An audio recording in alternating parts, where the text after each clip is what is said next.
Ngarep-ngarep istri balas budi, perih. Nanti di yaumul akhir baru sempurna. Dunia nggak ada yang sempurna. Berapa banyak kejahatan yang tidak ditangkap di Indonesia ini, di dunia ini. Berapa banyak yang korupsi, yang zolim, yang menyakiti, gangster, nggak sempat diadili. Yaumul akhir ketemu semuanya.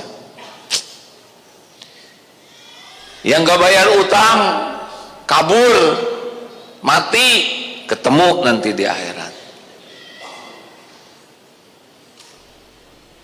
Dunia hanya ujian.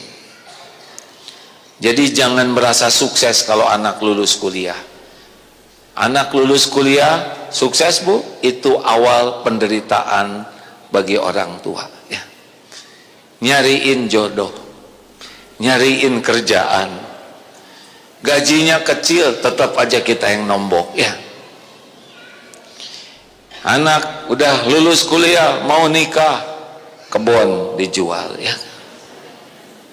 Terus saja anak punya anak, mak nitip ya, mulai lagi ya. Babak kedua ngurus incu, bedanya kita lebih reyot, itu saja. Kalau ngarep-ngarep dibalas di dunia nggak ada. Siapa yang bakal masuk surga? Orang yang takwa. Siapa yang bakal berjumpa dengan Allah?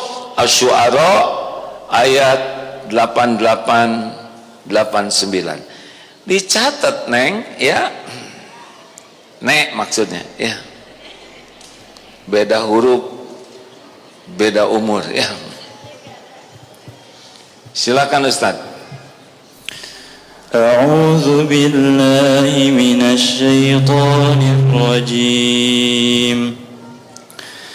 Yauma la yanfa'u malun wa la banun illa man atallahu biqalbin salim. Illa man atallaha biqalbin salim. Ingat, hari tiada manfaat harta dan anak-anak illa kecuali yang berjumpa dengan Allah biqalbin salim. Ini dia. Mau sukses? Enggak juga ngapa. Mau sukses? Mau berjumpa dengan Allah? Apa kuncinya? Qalbun salim. Qalbun salim. Hanya hati, hati. Karena yang qalbun salim, akhlaknya pasti akhlakul karimah. Tidak ada orang berakhlak mulia kecuali hatinya mulia. Jadi ke sorga ngandelin pahala sholat bisa tidak? Enggak kekejar. Mau pahala sholat gimana? Sholatnya aja nggak ngerti. Khusyuan mana, Bu? Sholat atau dandan? Jangan pakai bohong. Mending diam kalau daripada ngebohong. Sholat atau dandan? Diam, Pak. Bapak ikut dandan. Ngerti tidak arti bacaan sholat? Jangan pakai bohong. Ngerti atau belum? Terus bagaimana kita bisa menikmati sholat kalau kita tidak mengerti? Ini sudah 18 menit 15 menit bicara, Bapak Ibu manteng. Karena apa? Karena ngerti. Coba saya ceramah dengan bahasa yang tidak dimengerti,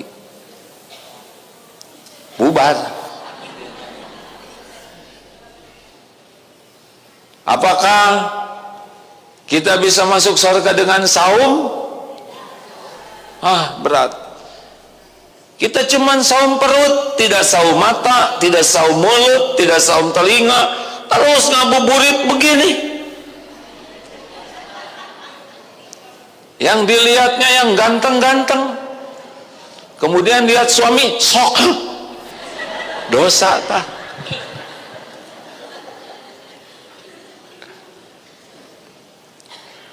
Apakah bisa masuk surga dengan jumlah sedekah kita nih? Pelit. Coba dites lagi pertanyaan yang lalu. Punya uang 2 lembar 120.000, mana yang dimasukkan kenceleng? Jujur. Ternyata 125, jadinya yang mana? Jujur kan? Nyelap 127.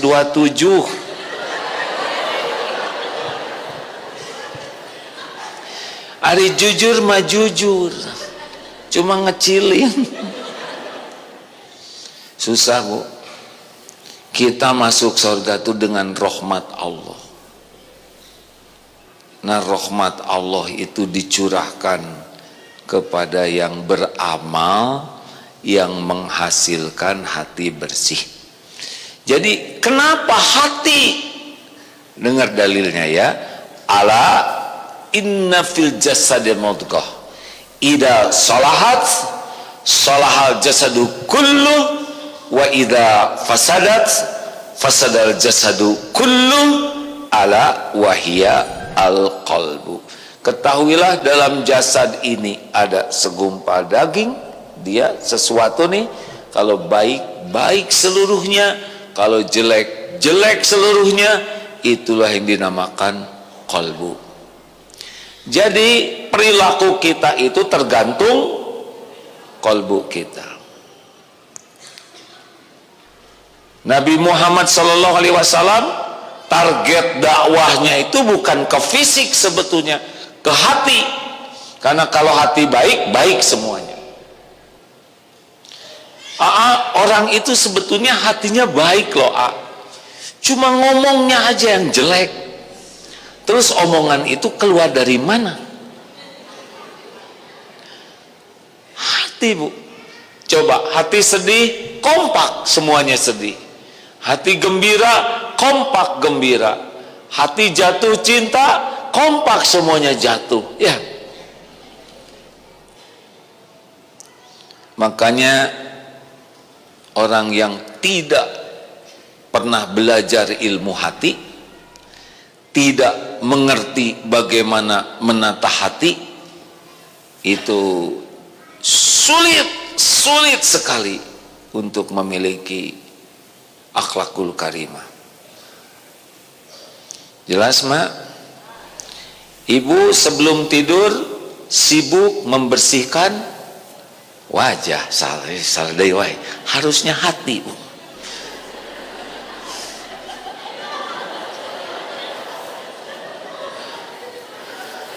Aneh. Padahal bisa jadi lagi tidur mati. Harusnya ibu teh mau tidur, ampun ya Allah.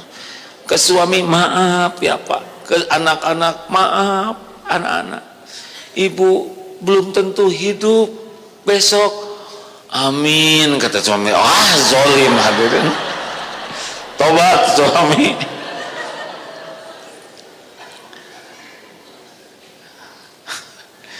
Sebelum pergi ke sini, Mama sibuk menata apa? Ada yang mau ke sini menata hati?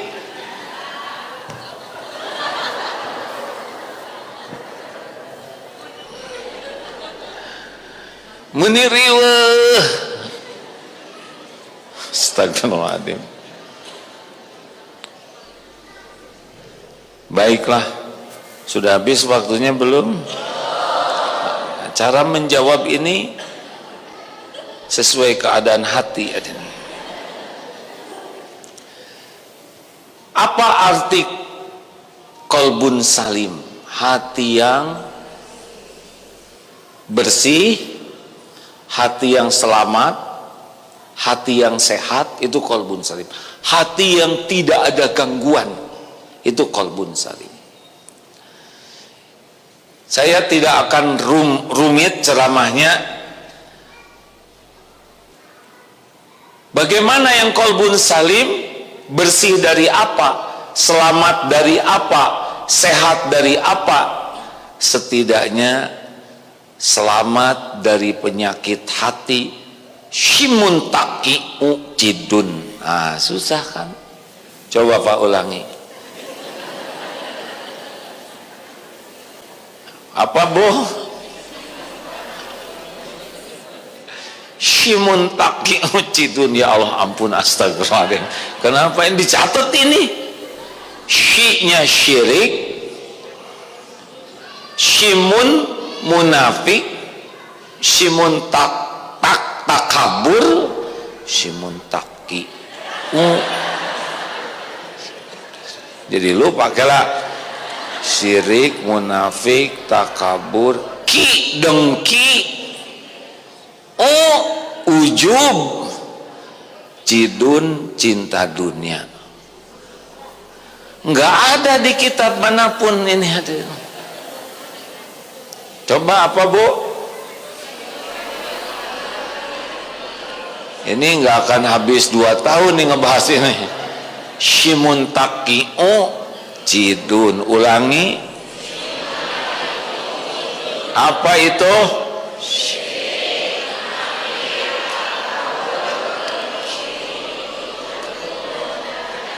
Sebetulnya banyak penyakit yang lain, cuma kita coba yang ini.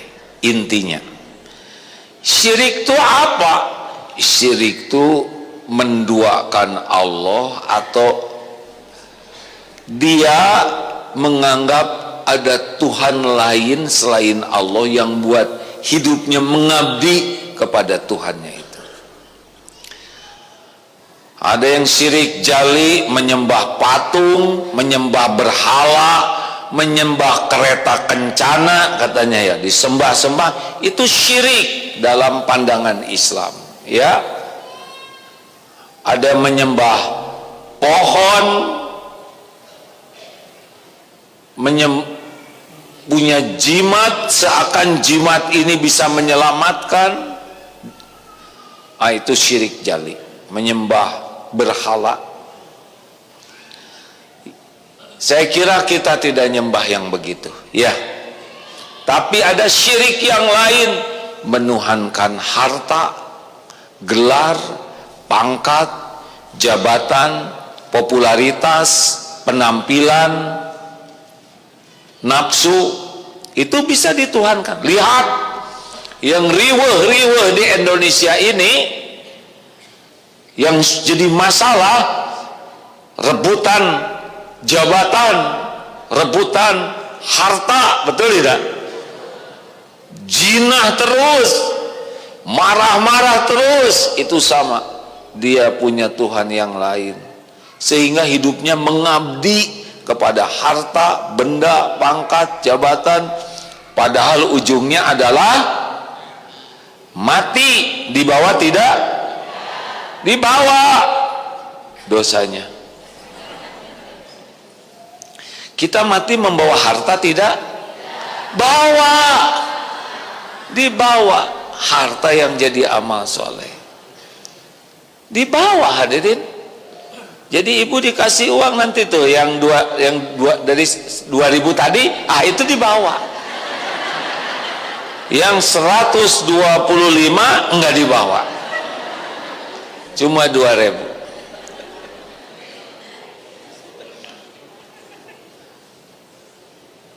Lanjut. Suami ibu dibawa tidak? Dibawa, Bu. Dibawa. Kalau ngurus suami, suaminya dibawa tidak? Tidak. Karena nikah lagi, ya. Pahala ibu yang dibawa. Jadi ngurus anak, anaknya tidak dibawa, tapi pahalanya dibawa. Jadi kalau punya harta bisa dibawa tuh. Ibu di rumah di dunia ngontrak, di akhirat ternyata ibu punya istana karena ibu banyak mendanai masjid, nyumbang ke masjid. Jadi itu Banyak yang di dunia punya istana, di akhirat tidak punya apa-apa. Ada yang di dunia ngontrak terus tapi punya istana, karena di sana yang asli. Sini mampir aja, mati. Benar? Nah, apa yang paling dekat dengan kehidupan kita yang bisa mengotori hati? Yaitu riya. Ini syirkul asghar, syirik kecil tapi tetap syirik. Namanya syirik. Inna syirka la dzulmun azim. Sesungguhnya syirik itu kezoliman yang besar. Jadi riya ini dibenci oleh Allah. Akibatnya apa? Tidak ada pahala sama sekali kalau kita beramal dengan niat riya. Riya itu ingin dilihat orang, sum'ah itu ingin didengar orang. Sama, dua-duanya menuhankan penilaian orang. Mak-mak yang baik dan aki-aki yang soleh, itu doa panjang umur ya. Hati-hati, jangan riweuh kalau ingin punya qalbun salim. Ini yang pertama, jangan ribet dengan penilaian orang. Mulai dari sekarang, jangan centil itu ya. Baru karangan ini keluar hari ini, karangan terbaru. Apa namanya? Astagfirullahaladzim. Aslinya sih tongcen hadirin. Begini Bu, Pak, orang susah ikhlas ketika sibuk ingin, bahasa anak-anak muda sekarang, validasi gitu. Ingin orang lain tahu, ingin orang lain muji, ingin orang lain kagum, ingin orang lain ngebalas. Jadi semua yang dilakukan ini tidak ada lillahi ta'alanya. Dandan demi dilihat orang, masak demi dipuji, olahraga demi dipuji, ngurus anak demi dipuji. Semuanya hanya untuk makhluk, tidak ada untuk Allahnya. Nggak ada pahala. Susah ke sorganya, karena poinnya, nilainya itu pada ikhlasnya. Amal kecil, ikhlas besar di sisi Allah. Amal besar, ria, gak ada pahala sama sekali. Hafal Quran, dakwah tiap hari begini, niatnya ria, jendol, bahkan disebut di akhirat nanti kadam, dusta kamu, diseret ke neraka. Padahal dalilnya lengkap, dakwahnya hebat, ceramah tiap hari, ilmunya luas, Qurannya fasih, merdu, hafal, tapi semuanya diniatkan untuk dipuji manusia.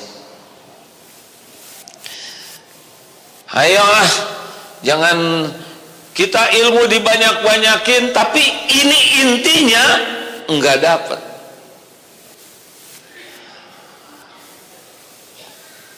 Kenapa kita pengen dipuji orang?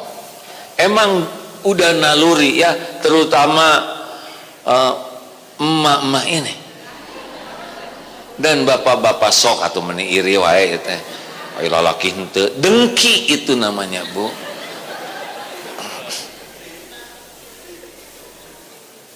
Bu, Pak, lebih berat keinginan dipuji wanita daripada lelaki. Saya emang nggak pakai lipstik ya kan, nggak pakai wedak, nggak pakai dempul, nggak pakai pernis. Ada beberapa lelaki glowing juga ya, namanya kiwing, aki-aki glowing.